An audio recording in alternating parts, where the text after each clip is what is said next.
2 of Connect the Stars. Aaron Archer, Dolly Madison Middle School, West Chester County, Pennsylvania. I can remember almost anything. When I run across a fact on Google or in the pages of a history book or pretty much anywhere else, it goes into a folder on my mental hard drive. If I need it later, I click on the folder and out pops the fact. And sometimes facts pop out whether I need them or not. If I hear a symphony or overhear a conversation, I can play the whole thing back in my head, note for note, word for word. Like it's streaming over the internet from a giant data server in rural Oregon. Except it's not in Oregon. It's in my brain. Most people think it would be great to have an onboard computer like mine, and I can see how you might get that impression. Automatic hundreds on every task, and no pesky studying, right? If only things were that simple. Not that I'm complaining, my brain does come in handy. If you need to know all the vice presidents in chronological order, or the definition of onomatopoeia, or what the 14th element on the periodic table is, I'm your man. In first grade, when Hardy Gilui picked me to be on his football team at recess, I dropped 6 straight passes, and he got sort of mad.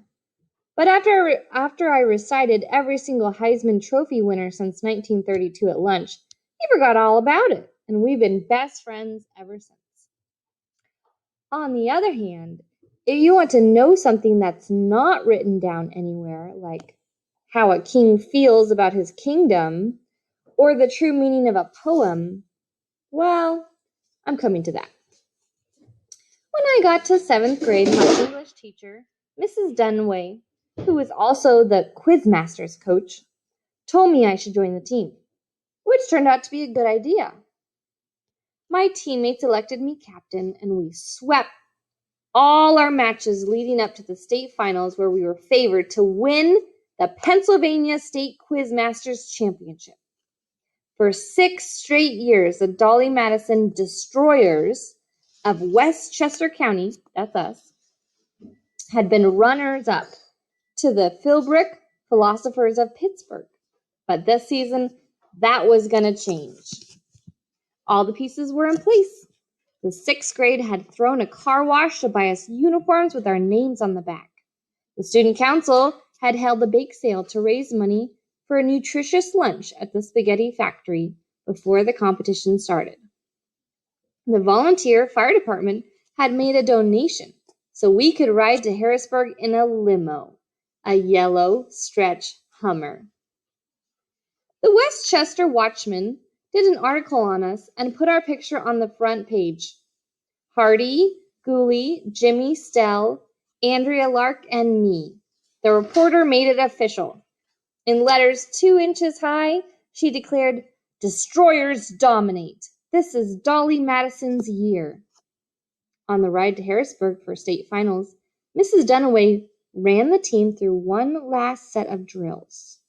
To simulate actual game time conditions, she set us in a row on the backseat of the Hummer, set a bell on the little table bolted to the floor, and barked questions at us. "History," she began. "The Smoot-Hawley Tariff was signed in what year?" "Ding!" "1930, I said. "Geography. The nation bordered by Ethiopia, Somalia, and Eritrea is ding! Djibouti, I said. "Wild card," said Mrs. Dunaway. I liked wild card. It could get interesting. Of the 2 most famous TEs in history, one is Thomas Ernest T.E. Hulme, noted British poet, and the other is ding! Thomas Edwards T.E. Lawrence, 1888 to 1935, also known as Lawrence of Arabia, I said. Of course, there was also T.E.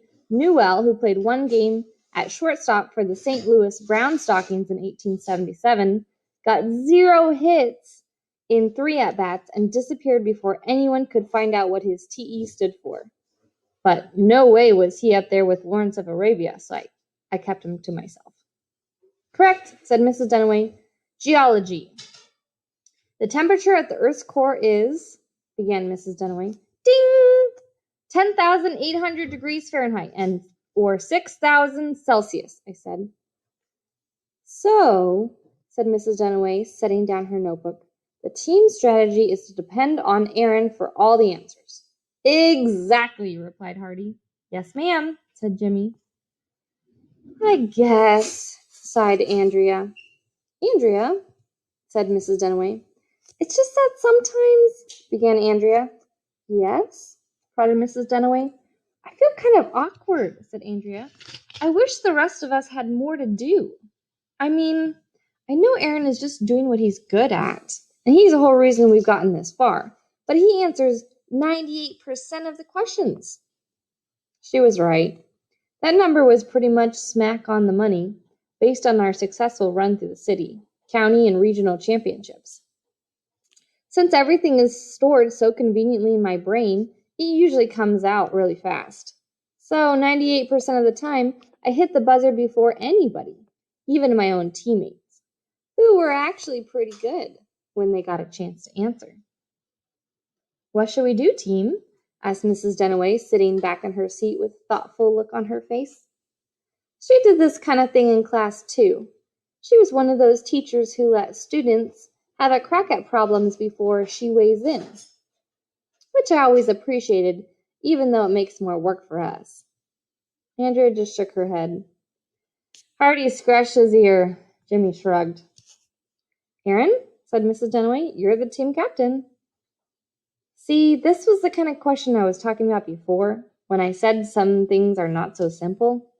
Figuring out what to tell Andrea wasn't like remembering 19 digits of pi, or the capital of Kazakhstan, which is Astana. I could see how she felt, but what should I say? I had no idea. Then a thought came to me. Raphael Berliard of the Atlantic Braves, I told Andrea, had a batting average of .000 in the 1995 World Series, but the Braves still won! That didn't sound quite like what I was after. Andrea got a funny look on her face. Scott Pollard of the Boston Celtics won an NBA championship ring in 2008, even though he didn't play a single minute of a single game, I tried. That didn't sound right either. What I was trying to get across was... I don't know what I was trying to get across. Are you saying I'm Scott Pollard? Asked Andrea a little bit stiffly. Is that supposed to make me... We're a team, Andrea, interrupted Jimmy. We all worked hard this season. If we win, every one of us deserves a championship as much as the others, no matter how many questions we answer in the finals or not. Yep, that was it. Jimmy had hit the nail on the head. Andrea seemed to feel better. Why couldn't I ever think of things like this? Thank you, Jimmy, said Mrs. Dalloway, shuffling note cards. And now, more geology. The pressure at the center of the Earth is, ding, 3,600,000 atmospheres, I said. While we're on the topic of geology, said Mrs. Dalloway, scanning through her cards, what do you know about minerals? I mean, general overviews, just so we can go on to other topics. The aforementioned pressure extremes have created many of the minerals valued by people of today, I began. Aforementioned? Cried Hardy. Examples include apatite, turquoise, gypsum, dolomite, quartz, talc, garnet, molybdenum, and moolite, I added. Moolite? Yeah! Hooted Jimmy, giving me a high five. Not to mention diamonds, I concluded. We're gonna cream those guys, said Andrea, perking up. You probably are, said Mrs. Dalloway quietly. Awesome, said Principal Duplessis, who was riding up front with the driver. He turned around to address us. That kid is smart. 2,800 degrees. 10,800 degrees, I corrected. Fahrenheit. Whatever, said the principal, taking out his cell phone. I'm calling Knots, and this time I'm betting him a head shave. Mr. Knots was the principal of Philbrook Middle School. Principal Duplessis had bet Mr. Knots something increasingly dire every year for the past 6 years and lost. so he had to carry a teddy bear around school for a day, or wear pajamas, or dye his hair green, or now possibly shave it all off, although there was no way that was going to happen. Plus, the principal went on, when we win, the whole school gets taekwondo, fresh yogurt, and toppings party, with all the toppings, except peanut butter, of course, due to allergy concerns. Hardy and Jimmy high-fived each other. Taekwondo! Exclaimed Jimmy. Aaron, you rock. Now get out there and win, thundered Principal Duplessis, suddenly sounding just like General George S. Patton, sending his troops off to battle in Europe. Or else. He narrowed his eyes at us. Just kidding, he chuckled. And we all relaxed. Not really, he added, his smile disappearing. 'Cause if we win, I got a shot at Principal of the Year. But if we lose, I have to cut off all my hair. The limo pulled up to the spaghetti factory across the street from the convention center. The principal climbed out and stomped away across the parking lot. I guess we better win, observed Jimmy. Principal Duplessis does seem kind of worked up, I said, a little nervously. Hardy said quietly and sincerely, Aaron, you've got a superpower, a brain superpower. Maybe one day you'll use it to do something great, like save a city or the world. But today we have some philosophers to be. Hardy was something of a superpower aficionado. Sometimes he and I discussed how many strikeouts Superman might throw if he were drafted by the Phillies. 4 million? Do you really think I'll do something great one day? I mused. Mrs. Dunaway answered, It's certainly within reach. She said, for all of you. In the meantime, Aaron, said Hardy, I figured out we have a chance to break the state record, 104 points, set by the Philbrick philosophers in 2011. Awesome, said Jimmy. Plus, get ready to win us a taekwondo party. Alec Lebec, the famous game show host who had grown up in Harrisburg, drew the first Quizmaster's question out of the fishbowl. Category, history. Name the opening battle of the American Revolution. I buzzed him. Hardy fist bumped Jimmy, who fixed his tie and smiled for the photographer. Andrea watched me intently. The Battle of Lexington and Concord, I said. Correct, said Alec Lebec. More history. The treaty ending the Civil War was signed in what town? Me again.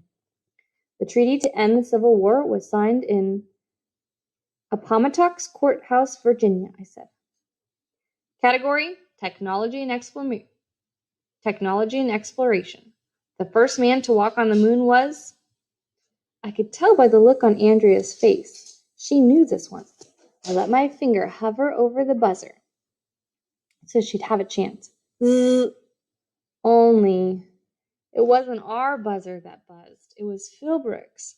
During my moment of hesitation, Charisse Norman of the philosophers had beat us to the punch. Neil Armstrong, said Charisse. She looked a little baffled. She'd heard about our team. She was probably surprised she'd even got a chance to answer. Andrea shook her head. She looked upset with herself. Alec Lebec checked his slip. Correct, he said, and drew another slip. Science, he intoned. The boiling point of That was me. Destroyers? Curie is 674.1 degrees Fahrenheit. 356.7 degrees Celsius, I answered. Literature, read Mr. Lebec from the next slip. The author of Dolly Madison Destroyers. The name that appeared most often on the bookshelves of my brain was William Shakespeare. Principal Duplessis began to applaud from the front row. Before he was principal, he used to be the basketball coach, and he liked winning. The crowd joined in. I knew it was time to do my thing, and I did it. So the Destroyers went on a little bit of a roll after that. By the end of the preliminary round, we had 56 points, and the philosophers only had 4. Now, said Mr. Lebec, for the bonus round. Philosophers, how many points do you wager? Well, mumbled Charisse. 1, I guess, since there's no way we'd win anyway. The rest of her team nodded sadly. Turning to us, Mr. Lebec said, "Destroyers?" 56, called out Hardy. Wait, I whispered to my team, "That's all of our points. We'll win even if we don't bet a thing." "Yeah," said Hardy, "but we need to bet a bunch to get the record." It was true. In the bonus round, if you answered your question right, you doubled your bet. On the other hand, if you got your question wrong, you lost your whole wager. The current high score was 104, achieved in 2011 by the Philbrook philosophers. With Hardy's bet, we had a shot at scoring 112. "Maybe we should just go with what we've got," suggested Andrea. "Aaron won't get our question wrong," Hardy said. "We've got to set that record so high it'll stay on the books forever. Think about it. 112 points. This is your day to shine, Aaron. Knock it out of the park." 56 points, Mr. Lebec. Elect Lebec said, "The Destroyers wager 56 points." Charisse and the rest of the Philbrook philosophers sat very still.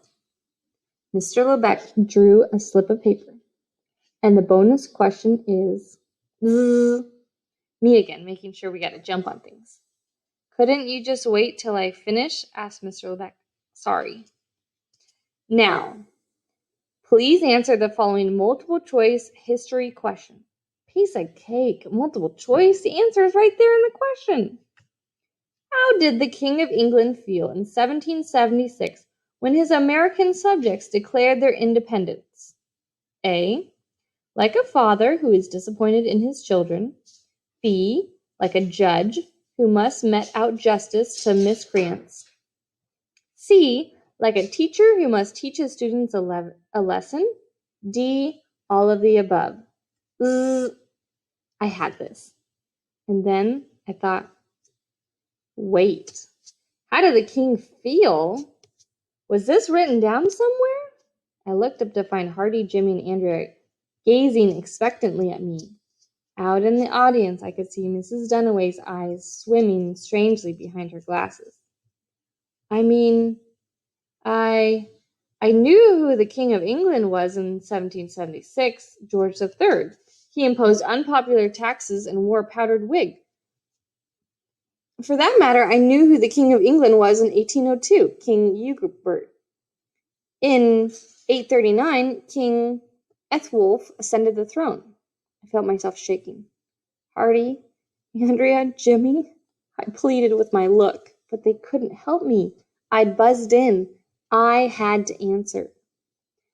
After King Ethelwulf came King Ethelbald.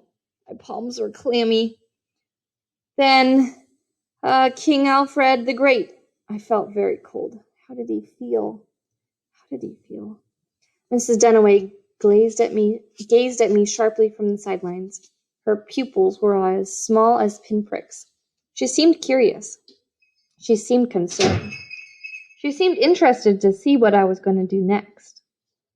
There was King Ethelstan and King Edmund the Magnificent. How did the King of England feel in 1776? King Edgar the Peaceable? The answer was hidden underneath all the other answers. King Edward the Martyr and King Ethelred the Unready. Wait, did I say that out loud? "I'm sorry," replied Mr. Lebec, looking at me strangely. "Unready was not one of the choices. Your score is now 0. He turned to the other team. "Philosophers, would you like to attempt an answer?" "What the?" stammered Charisse, staring at me. "The correct answer is D," said Mr. Lebec. "You lose 1 point. Final score, Philbrook Philosophers 3, Dolly Madison Destroyers 0. He leaned back from his microphone far enough so that nobody would hear, and he said, "This has got to be the worst Quizmasters in history."